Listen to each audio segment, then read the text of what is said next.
Do we wait for a thumbs up? We're good. Oh, yeah, thank Thank you. you. Okay, hello everyone. We're gonna go ahead and get started. We were giving people gay time, but after this, people are just late. Sorry, gays. Thank you so much for coming. My name is Nico Lang. I'm the author of this book that you're all gonna be buying 40 copies of tonight, American Teenager, How Trans Kids Are Surviving Hate and Finding Joy in a Turbulent Era, and I'm very happy to be here, and just as happy to be in conversation with the lovely Molly Carnes, who is the mother of one of the subjects of the book. Molly, do you want to tell us a little bit about yourself? Yeah, I'm a parent of a beautiful, wonderful, amazing transgender daughter who's an adult now, who was a teenager at the time that Nico was writing the book. And I live out in Cyprus, so thank you for having me. And I also do a bit of advocacy work at the legislature in support of equality. Got it. Thank you so much. Also, please forgive us. Molly's losing her voice a little bit. Too much woo-hooing last night out at the bar. She's a real party animal, but we're going to power through. Yep. So order of operations-wise, we're going to start with a reading from the book. Then after that, Molly and I are going to be in conversation for a little bit, about for like 40 minutes or so. And then after that, we're going to I can speak words, open things up to the audience for questions. So start thinking about those now. So sometimes I'll let the audience like pick the chapter. But it's really hot here, and I'm sweating so much. Your humidity's insane. So as a little present to myself, I'm going to pick the chapter, and you get no say in it. Ha, ha, ha, ha. To lead us into what's going on, I spent a year traveling the country to write this book. I profiled 7 families of trans youth in 7 different states: South Dakota, Alabama, West Virginia, Texas, obviously, Florida, and in Cyprus, and then Illinois, Florida, and California. And my goal was simply to show trans kids as they are. I feel like right now there's so much talking about trans kids and very little talking to trans kids. And this book was essentially kind of like a fly-on-the-wall documentary where for 2.5 weeks, I just like followed these families in a non-creepy way, although I guess Molly would be the judge of that, and just kind of did whatever they did. Like if they ate dinner, I would eat dinner with them. If they went to the homecoming game, I would go to the homecoming game with them. If they were to jump out of an airplane, I would have jumped out of an airplane with them. I'm really glad we didn't do that. Jumping out of airplanes is bad, don't. And in this case, I really loved getting to tell this story for a lot of reasons. One of which is that I did about 60 pre-interviews with families all across the country in like every state I could possibly find. I was dead set on going to Hawaii for this book because I was like, oh my God, if I had to go to Hawaii, wouldn't that be terrible? I did not go to Hawaii. Still haven't been on the tour either. We're gonna get there eventually.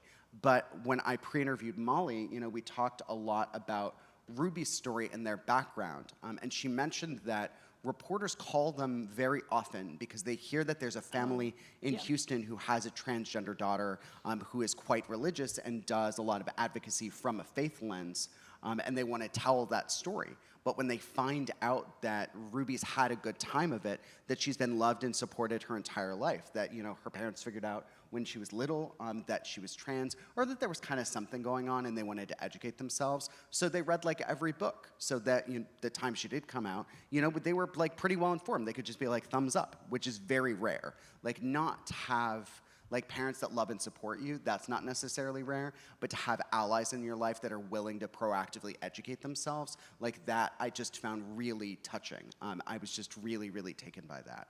And then on top of it, when I got there to like profile their family, Ruby, through a weird coincidence, had gotten asked out by the boy that she likes. So I got to watch them fall in love and document it in the book, which was really lovely and wonderful. And I was so glad to get to tell trans kids that they can have that they can have family love and romantic love. She ended up dumping him because she realized she was a lesbian. But before that, it was going really well. And it was just so lovely to see. And then on top of that, I loved your faith story because when Ruby came out as trans, you're going to hear a little bit about it in the excerpt I'm reading. Yeah, absolutely. Oh, okay. Yeah. One of the reasons that I was kind of intrigued and interested in hoping that my daughter would agree to do this is because Nico was actually interested in that story when the church gets it right. Because so many journalists really wanted that dramatic story of having to leave your church and reject your faith and all of that to love your trans kid. And so what is lovely in the book is that Nico is able to recount my daughter's renaming liturgy that we had at our church where the church formally recognized her new name and new pronouns, and that she was living more into who God created her to be in a church where she had been born into and had grown up. And so having this kind of record of that really joyful experience has been a gift to us as a family. Yeah, and I think it was a gift to me too, just because, I think that the story of trauma is important. Like, it's important to talk about the sort of pain that we go through as people. It's a part of healing.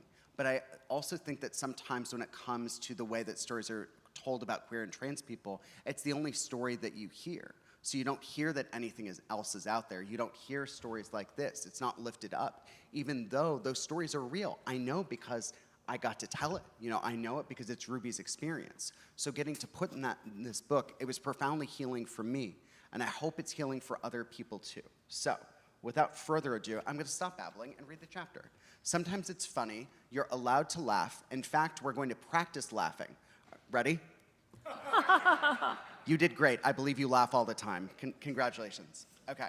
So if you're following along in the book somehow, it's Chapter 4, Section 1, The Samaritan Woman.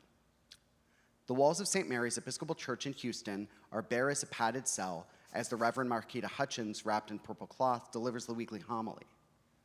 In today's address to the congregation, she asks churchgoers to rethink what they know about the Samaritan woman from the Gospel of John, with whom Jesus shares a drink of well water before... Oh, sure. Yeah, I will say I talk fast kind of naturally, so if that doesn't happen, I tried very hard. Yeah, you're welcome.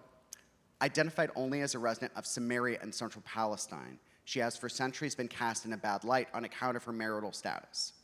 She's a serial divorcee cohabitating with a man who is not her husband. Approximately 2 millennia before the socialite Zsa Zsa Gabor would make 5 failed marriages look unambitious by comparison. If you laughed at that, thank you so much. It's my favorite joke in the book. If you didn't, your judgment awaits. The Samaritan woman... What was that? Oh, we'll get to that later. The Samaritan woman has alternately been described by biblical scholars as an adulteress and a woman of shame. But there's nothing in the Bible to suggest that, Reverend Hutchins says. If the average lifespan in the single digits of BCE was just 35 years, she could have been an extremely unfortunate widow, or simply doing what she needed to survive, during a time in which women weren't permitted to work outside the home. Hutchins urges the congregation to instead look at the Samaritan woman as Jesus sees her, calling her a, quote-unquote, striking example of a faithful woman. The Samaritan woman goes on to become an enthusiastic evangelist, a witness to the transforming power of faith, she says. She uses her voice and her experience to gather more believers to Jesus. The sermon is a statement of purpose for the LGBTQI plus affirming St. Mary's. If women are rarely given a fair shake in mainstream Christianity, dating back with Eve, shackled with the blame for man's fall from grace, neither are queer people.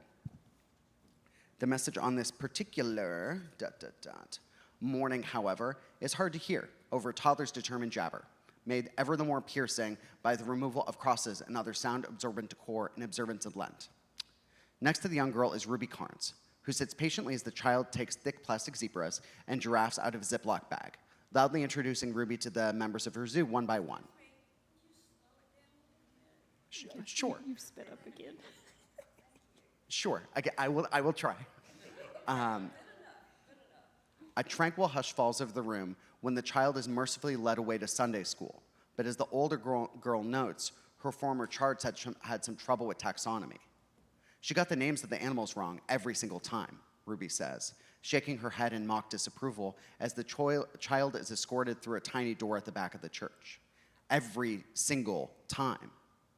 Despite the factual errors, Ruby had listened calmly to the child, warmth radiating from the porcelain skin she diligently keeps out of the sun. Here in this blank space, she looks beatific, attired like a film noir blonde in a black sleeveless turtleneck and burgundy nails that match the pew cushions. Like all of Ruby's sartorial choices, the synchronicity of hues is not an accident, but rather the result of assiduous planning. She puts a great deal of thought into what she wears, whether it's a thrifted polka dot tank top featuring a cartoon bee exclaiming, "Sting me," or a simple red dress. It's thus not terribly surprising that she can quote by heart the entirety of The Devil Wears Prada, a dishy workplace dramedy that's become its own sacred text for aspiring fashionistas like herself. A famous speech in which Meryl Streep's imperious magazine editor witheringly humiliates her reluctant protege, played by a very bang-forward Anne Hathaway, by educating her on the history of cerulean is recited verbatim on a near daily basis. So much of Ruby's life is determined by her costume of the day, her attire representing one small thing in the world she can control. When thinking back on her coming out at St. Mary's almost exactly 2 years prior, Ruby remembers not how she felt but what she wore. A blue sundress with green strappy heels and gold wire earrings shaped like flowers. I should have gone with different shoes, but I didn't own any other sandals, she tells me after today's sermon ends. And I would have gone with a necklace and little earrings instead because I had big hair that day. It didn't make sense to also have big earrings. In June 2021, St. Mary's hosted a renaming liturgy for Ruby, a ceremony in the Episcopal tradition that marks the riddance of a transgender individual's birth name in favor of the person it was their destiny to become. As bursts of late afternoon sunbeams streamed through the skylight on that momentous Sunday, the church's wooden pews teemed with masked faces, many of which belonged to family members and longtime friends. Just as some young women have cotillions to mark their entrance into society, this rite of passage served a similar purpose. Surrounded by her dearest relations, Ruby would claim her womanhood for her own. She announced to the world not only a new name, but also her true self after so many years of hiding. The hour-long liturgical ceremony began with parishioners standing for an opening hymn and a song of praise before joining in a series of scriptural readings, including Corinthians 3:12-18, a promise that those who accept God's love will be lifted toward the divine. Now the Lord is the Spirit, and where the Spirit of the Lord is, there is freedom, the passage reads in part. And we all with unveiled face, beholding the glory of the Lord, are being changed into his likeness from one degree of glory to another. Episcopal rites are characterized by their soothing sameness, the comfort of already knowing the major plot beats. Worshippers have sung these exact numbers and read these parables aloud together dozens upon dozens of times throughout their lives, but placing Ruby's journey at the center gave those familiar words new meaning. Leading the church in a reflection, Ruby said that the verses from Corinthians represented being able to embrace herself fully, and by doing so, allowing those around her to embrace her as well. Following a process of becoming that had sometimes proven turbulent, she proclaimed to her fellow churchgoers that the gospel offers a quote-unquote message of peace. It says that I shouldn't worry about my body or what I wear, that I should just be who I am and be at peace with God, Ruby said in her speech, towering above the altar as she addressed gatherers. I think that message is something we all need to hear every day. So often we worry too much about things that don't matter, no matter how real they may seem to us. I was so worried about what other people would think of me when I came out. But I really just, excuse me, my lunch is trying to come back. I really just can't care about that. Jesus loves me, and he loves you too. Frankly, that's the most important thing to me. Was that better? Yes, thank you. Yeah, thank you. Okay, that's where we're stopping for now. If you want to know how it ends, you're going to have to buy the book. Thanks so much, everybody. This is the part where you applaud. Oh, amazing. So unprompted. You're doing great. So, yeah. So I'm curious because it's been the first time in a long time that you've heard this read out loud to you. Yeah. How does it strike you now versus what, like a year and a half ago when she was at our book launch when I believe I read the exact same passage? Yeah, and she also recited the cerulean monologue from She Devil certainly Wears did. Prada at that book launch. I love that it's chronicled because hearing it now, I can remember just about every moment of that. I remember people in our church saying it was one of the most joyful things they'd ever attended there. It was an optional service on a Sunday night. And what I remember most about that was, and what's coming back to me when you're quoting her little kind of speech that she gave a reflection on the gospel, was how confident she was. That I couldn't believe my child who, before she came out, was so anxious, like if we went shopping, we couldn't separate from each other. I couldn't go look at jeans and she might go smell perfumes. We couldn't be parted like that. And within about 6 months of her coming out, she did all of her Christmas shopping on her own, by herself. And so this renaming liturgy, she got up there to share her thoughts, and she was so confident, and she was so funny because her sense of humor really came out. It was like we met the rest of our child. We didn't know how much of our child we hadn't met yet. And so this was just another step where I was seeing more and more of her, that she could be up in front of 80 people in the church and talk about herself, from a child who couldn't ask for a pack of ketchup in a fast food restaurant. So yeah, I'm just remembering this was like a peak moment of knowing, of knowing she's doing what's right for her. Yeah, I believe later in the book, I call it a high point of your career in motherhood. Yeah. Which I have to say, Okay. a word choice that I'm still quite proud of. Thank you so much. I'll take it. But, I know a lot of people here, because, you invited friends and colleagues and such, your community, know your story already. For people who don't know you too well, hello, Ryan. Well, that's my husband. Yeah, Ruby's dad, everybody. Woohoo. Applause, please. With more books. Yes. For those who don't know your story, do you just want to sort of introduce folks to your family, to like your journey, what y'all have been through? Whatever sticks out to you. Obviously, we don't have the time for the Okay. whole thing. We'd be here all night. Get ready. Sure. I guess as the mother of a trans child, we knew that our child was different because we had already had one boy and kind of knew what that looked like. And this child did not behave in that way from really early age, 2 to 3 years old. And so we were prepared for something different. We just didn't know what. And there weren't as many supports as there are now. So we did seek out what we could, but it's nothing like it is today, where the young mothers that I see today that have kids with gender nonconforming behaviors have so many resources, and we didn't have that. But we were preparing for something. She's 23 now, just turned 23. And 19 when the book was written. When was the renaming? How old was she? She came out at 17. She had her renaming at 18. Yeah, so she wanted to wait until she didn't have to wear a mask. There were still some folks in the congregation who were wearing a mask. She came out during COVID. But she said she'd been wearing a mask her whole life, and so she wanted to wait and have that renaming when she could be unmasked. And she was quite the church nerd, still is quite the church nerd, so been baptized and confirmed in the church, was an acolyte, did vacation Bible school, was a summer camp, church camp counselor. And so when this opportunity came up, and we said, there's actually something for trans people in the Episcopal Church to recognize your transition, she was like, oh yeah, I'm doing it. So before she came out as trans, I was already lobbying at the legislature in 2017 against the bathroom bill.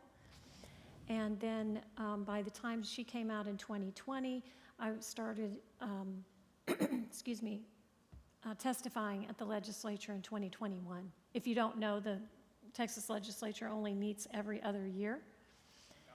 Yeah, mercifully. The other years are election years, so that can be good or bad.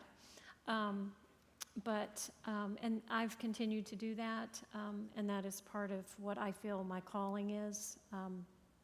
So I do that as an outspoken Christian because there are so few Christians that will, or at least will testify as an outspoken Christian in support of equality. So I feel like that is my calling, to be that witness. Absolutely. And my wonderful husband over there is been a co-sponsor of the Gender and Sexuality Alliance at 2 different high schools where he teaches. So he does his part too.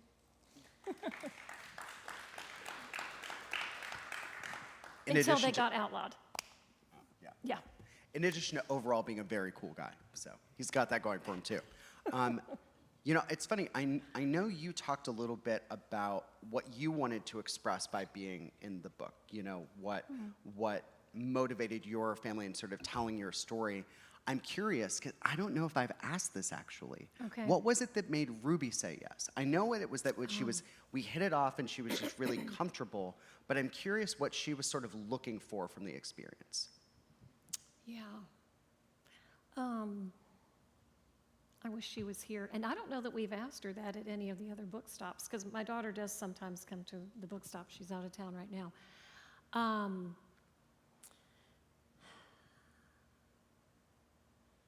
Well, the first thing was that she trusted you.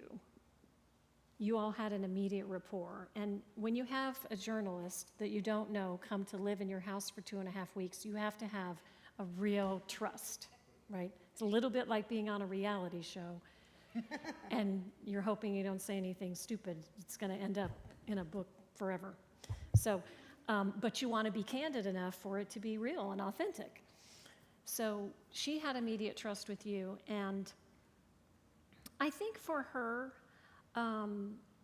she felt like her story was worth telling for some of the same reasons, is that it is never easy to be trans in Texas, but that she has had a good experience of it. She does recognize that other people have had experiences, especially with their faith communities, that have not been good. And for her, she wanted to tell that story as well. She came out to her friends on Instagram on Queer Youth of Faith Day, if that tells you about her. So I think that was part of it. And probably just a little bit of teenager hubris, you know. They're going to write about me. I mean.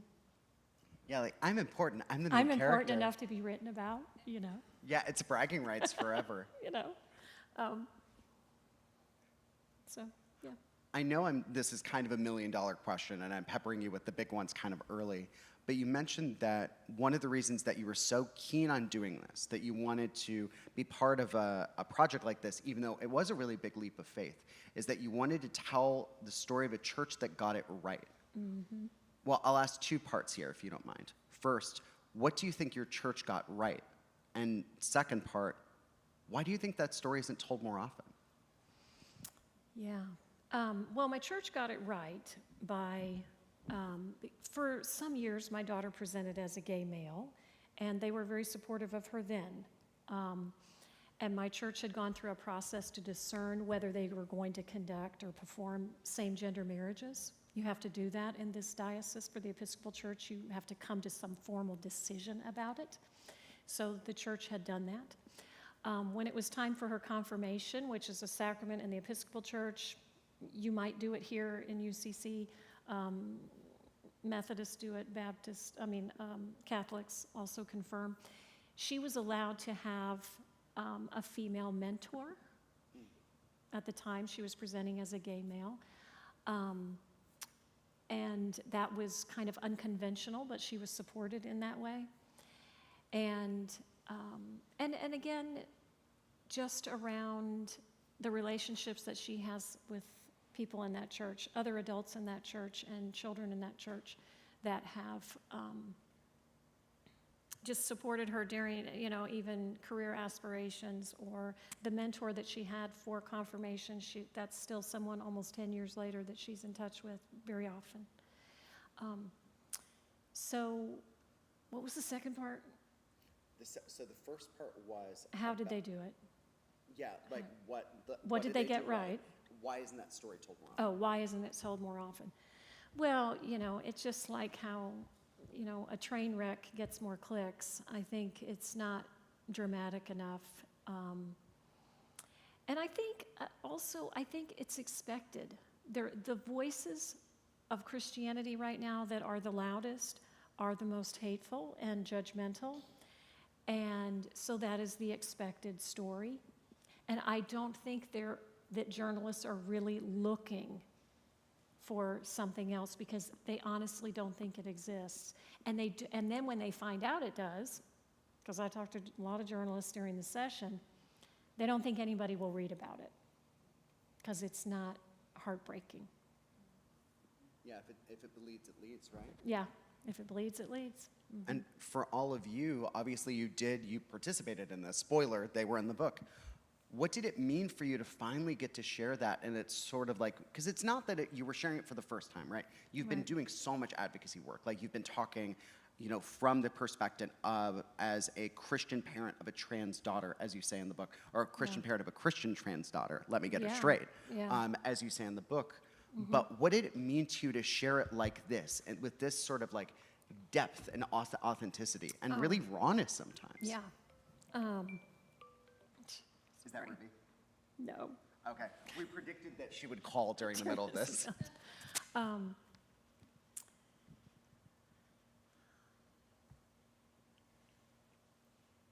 Well, it's very meaningful. It's very meaningful to have something that is a really joyful memory in your life shared with thousands of people, and healing in a way, because you know this, I've also helped people find their way back to church who have been wounded by their church experience. I was a church finder for 5 years. So I've just listened to story after story after story of people being wounded by church. And so being able to tell this story of when the church gets it right, I felt like it's a witness that can maybe give people hope. And I'm not here to make sure everybody goes to church. I mean, I get it. If you are not a church-going person, I have total compassion and understanding for that. But for those who are looking for a little encouragement or hope, I thought this is going to reach a lot of people because I knew this would be a big book. Yeah. And an important book. And you know I'm very stubborn. I'm going to force everyone in America to read this.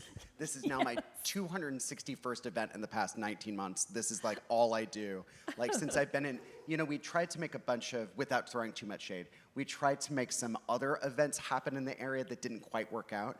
And because, again, quite stubborn, I've been tabling at different locations. Like I was at JR's last night. I was at Campesino this morning. I'm going to Pearl, the lesbian bar, love the lesbians, after this. Yes.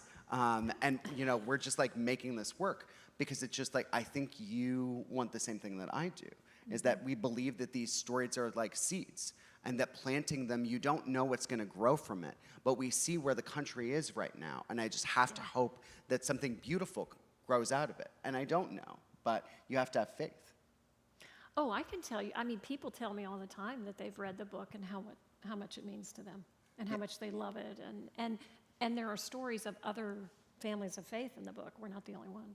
Yeah, can you actually, because people ask me all the time about like this sort of outcome of being in the book for the families, like, have you had people reach out to you and that sort of thing? And I don't really hear that because obviously that's what you all are hearing. So I'm not privy to that. So I'm curious because I actually don't know this. For you guys, what has been that response? The feedback. Well, most people talk to me about our chapter, but they love how happy it is and what a nice little ending it is. It has a nice little ending. Each chapter is really its own story, so you can read them out of order, you could read them in order, you could do a book study with it. Another reason to buy more books. But people really tell me, I read that book and I just realized, because I don't know any trans kids, and they're just like everyone else. That's what I hear over and over, that these are teenagers. These are just teenagers, just like everybody else. But also people say, and they know who they are. When you read this book, you see these kids are very, very sure about who they are. Yeah. Well, I think that's one of the reasons so with the way the book is structured, it's 7 chapters. Each chapter is divided into 4 sections. About 2.5 of those sections are the kids. And then 1 is devoted to the parents, to their story. And then 1 is always like another character who pops in to sort of mix up the proceedings, sort of like almost like a Kramer from Seinfeld, where it's like, oh, hello, didn't expect this, right? Curveballs, But for me, I thought it was so important to tell the parent story. It's important to know what you all have been through, because so many parents, what I do hear is so many parents reach out to me to say that they picked this up when their kid came out because other people had recommended it to them, and that it made them feel better because they just didn't know that many parents who had been through this with their kids, right? And when your kid comes out, you just worry so much about them already. Like, I helped raise my 2 younger brothers, so I have some perspective on this, and that I worry about them all the time. Just like being out in the world and being human beings, you never know what can happen, right? You can, go to the farmer's market and a plane falls on you or something, right? And then when you have a trans kid, that adds an extra layer of worry, because you have to worry about them just being out in the world, and now you have to worry specifically about how the world sees them, and even more so the more intersections that your kid occupies. If they're a person of color, if they have a disability, if they're this, if they're that, right? And this book, for those parents, it tells them it's going to be okay. Like, your kid can still have a wonderful, full, authentic, beautiful life. they will become more themselves because of the honesty, because of the vulnerability that they've shared with you in the world. And parents don't always know that, right? You don't have people to tell you that. So like what you all offer is being possibility models as parents, but as kids, hearing this come directly from them, that they're the protagonists of their own stories, that they're the one who is narrating this to you. It's not the anyone else like being the oh my God, I cannot say that word, intermediary. There we go, look at me, gold star. That it's them speaking for themselves. Because here's the thing, like teenagers are incredibly outspoken. They know, they have opinions not only on themselves, but about anything you ask them about, right? And this idea to me that you could just like force kids to like be trans was insane, because like with my 2 younger brothers, I couldn't get them to wash a dish, let alone being a different gender, you know? But a lot of people don't know a kid like Ruby to know this. And you get to meet her and spend time with her and see how lovely and thoughtful and self-possessed she is. And then you see like, oh, this is just a girl who is living her truth. She's just living her best life on her own terms. And how can we deny her that? Yeah. And I think you kind of reminded me of what we're learning from trans kids, right? And what you might learn from this book, and of course being in a relationship with a trans person. And this is what I see over and over from my own child and in the circle, is that trans people teach us about the soul. I mean, whether you are a person of faith or not, if you believe in a soul, trans people have done deep soul work that most people never do in a lifetime. And to reject what the world tells them, what the internet tells them, what their family wants them to be, what their friends expect of them, to really dig deep in who they are and I believe, you know, who God created them to be. And I think that example of that deep soul work makes them wonderful messengers. And so, you know, it makes me sad that people are missing out on that, mostly politicians.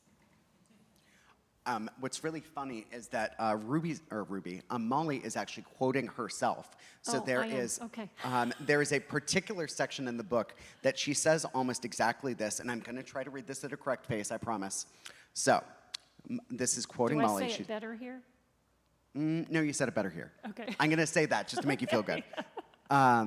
The beautiful thing about transgender people is that they understand at a very deep level that their soul, not their body, is truly who they are and who we all are. And that is the foundation for dignity and respect. I believe they are God's messengers who are teaching us a very important lesson, perhaps one we should have learned as children. And one of the million things I love about you saying that is that, as I said before, when she goes to speak at the legislature or to whoever, you know, whatever crowd you're speaking to, you present yourself specifically as a Christian, someone who is thinking about these things and preaching on these things from a particular religious perspective. And I just think that that's so important because, like, just for an example, I did this talk in North Dakota where I gave a sort of like, you know, lecture and presentation at a local cafe there. And the local anti-trans troll told all of his like jerky little friends, sorry, hair in my mouth, to come show up and give me a hard time. And they all brought their Bibles, and they were all marked to Leviticus. I knew this because I grew up in church. I knew those bookmarks were early in the book, and this could not be good. And what they did not realize is that if they wanted to come talk to me about religion, that I identify as a Buddhist now, and I go to a Buddhist temple in LA, and I absolutely love it. It's one of the best things in my life. But I grew up Catholic. I was in a Catholic family. I was easily the most religious member of the family. I was the person who was always begging everyone else to like go to church. I would watch the same it was an animated version of the Bible story, right? And I would watch it all year, and it was specifically Christmas themed. And my dad would get so mad. He'd be like, "It's July. Why are we watching this? Christmas isn't for 6 more months." You know, he would just get furious. And then in high school, I decided to rebel against my godless parents who weren't going to church enough by becoming a Southern Baptist. If there's a boy was I wrong list, that's got to be in the top 5, you know? Like that in my gaucho pants phase. It's really, that's tied. And then I went to a Catholic college twice. Also, I once won a Baptist poetry contest. What a gag. And then I went to a Catholic college twice for undergrad and grad school. I interned at a religious nonprofit. And then, if that's not enough, I lived in a religious intentional community in college. So if they want to talk to me about religion, let's talk about religion, diva. And I didn't tell my moderator this, but I was like, okay, whatever question he asks me, I'm going to flip it back around to a religious answer. And he was gagged because I did not tell him this ahead of time. And he's an atheist, so he was like, why is this getting so churchy? What's going on? But it felt really good. Like, it felt really good to claim that space. Like, not just for myself as a person of faith, a different faith than his, but a faith to be sure, but also for all the religious families in this book, because it's the same work that you're doing, of staking your claim, of saying, you don't own this conversation. You don't own God. I worship the same God as you do, and I think that my God wants me to love my daughter. And that's just so important to say, and to say as loudly as possible. Yeah. Well, and I don't, as far as, if we talk about the legislature, the people in the legislature that are doing the most harm are Christians, unfortunately. So, I'm sorry? Yeah, they claim to be Christians. I read all their bios, and so I call them out. But, so they need to be held accountable. They need to be confronted by other Christians.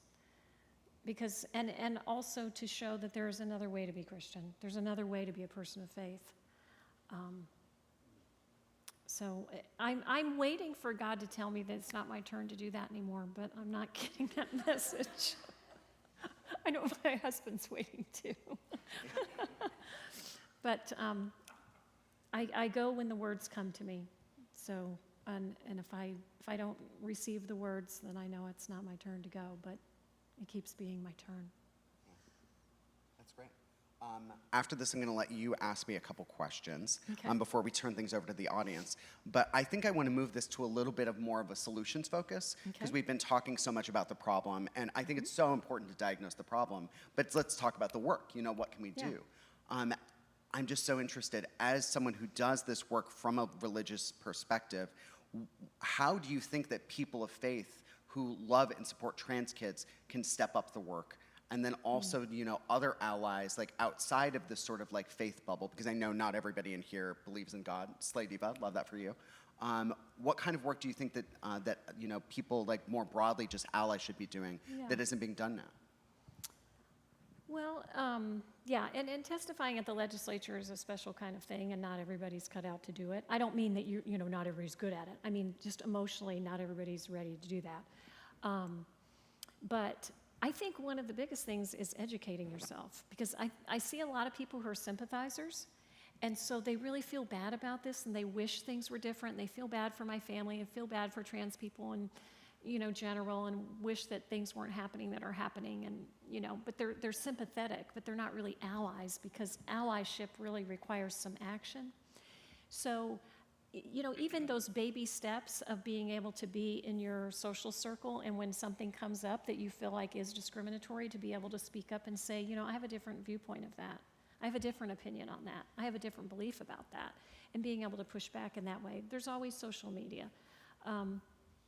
But looking out for those opportunities through advocacy organizations of when you might show up to maybe a rally where you wouldn't have to speak, but you would show up and be present and be part of the critical mass. Really good organizations in Texas, you know, the Montrose Center, of course, but Equality Texas and Human Rights Campaign, Transgender Education Network of Texas, and Texas Impact is faith-based. But, and also educating yourself. The book, I'm not kidding when I say have a book study with a group of friends, and there are 7 chapters. You do it over 7 weeks, and really educate yourself so that when something does come up that you can speak to it. I think that's part of for folks who don't really know trans people, I think that's part of the challenge, is that when you're confronted with someone who has a really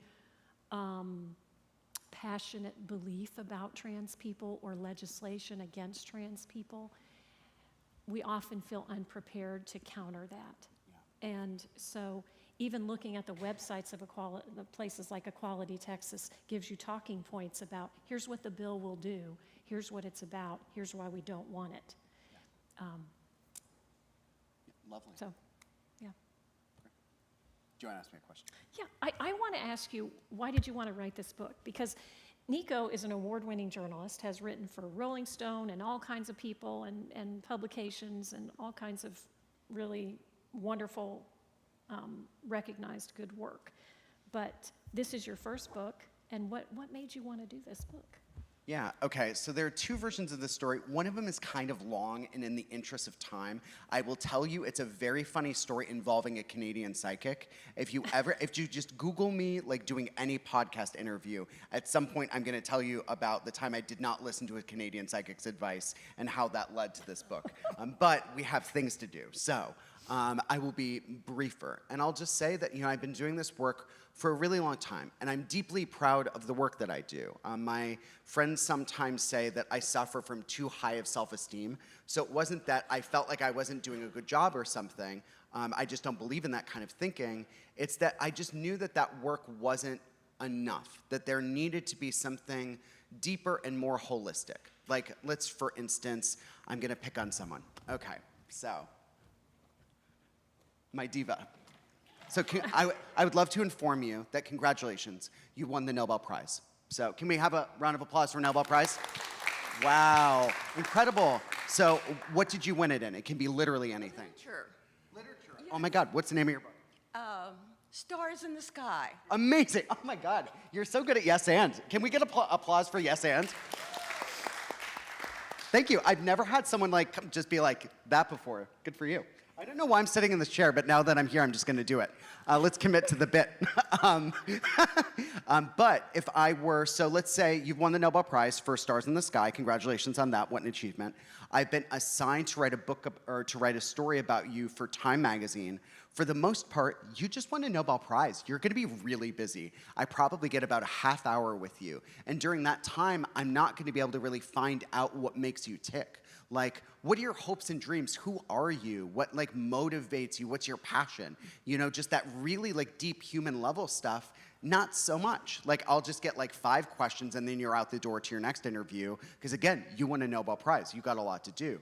And I'm on a deadline. I have to get this copy in the next day, 1,200 words. There's just only so much you can do in that space. And I just thought a deeper intervention was needed. That I wanted people to really holistically get to know these kids. And that, Ruby and you've both done this work before in terms of advocacy, speaking to the media. People knew how you felt about legislation. That wasn't a mystery. So rehashing that, it was important, but I wanted to go so much deeper. I love that you get to know so much about who Ruby is as a person. What does she like and dislike? One of my favorite parts in the book is that before she figures out that she's lesbian, she says in the book that she's looking for a guy who's soft-spoken and has long hair, and then realized she was like, oh, I see how I missed it. What I meant is girl, And just getting to hear this young woman who's 19 talk about her type and what she's looking for, I just never seen that kind of thing in the storytelling about trans people before. Very rarely even queer people more broadly. I feel like we get to talk about really certain things, and then other questions no one ever bothers to ask us. I sometimes joke that I never get to call up a trans person and be like, hey, The Devil Wears Prada 2 is out in theaters now. What did you think about it?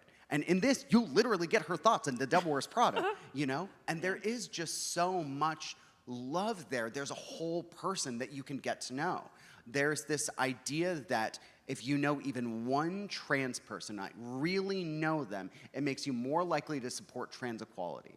And I can't force everybody in the country to meet Ruby. I can't drive her in a bus and just go around to every household in the country. It also would not be a good use of gas with this economy, But I felt like a book like this was the next best thing. Because you might not know her in person, but you feel like you know her. She feels like she's your daughter or your sister or your friend. You come to just fall in love with her But I the would same say way I do. for all the kids, though, in the book.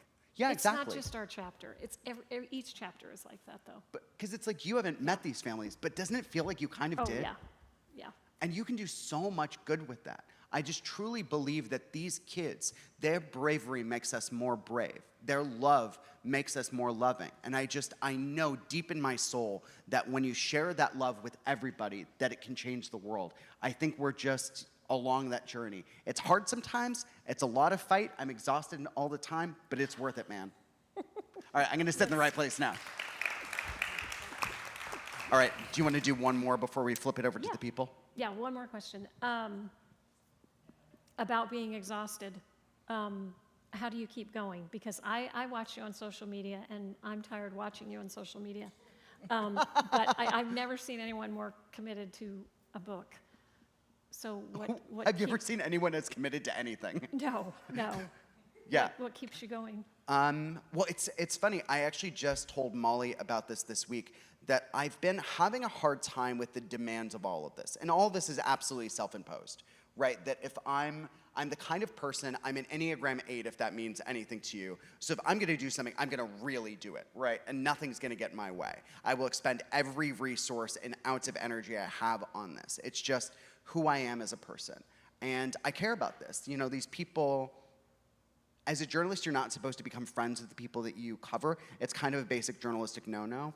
But it's like, I've spent a year with these folks, you know? Like, we had essentially incredibly deep, like, therapy sessions every day where we talk about the good stuff, the bad stuff, the in-between stuff.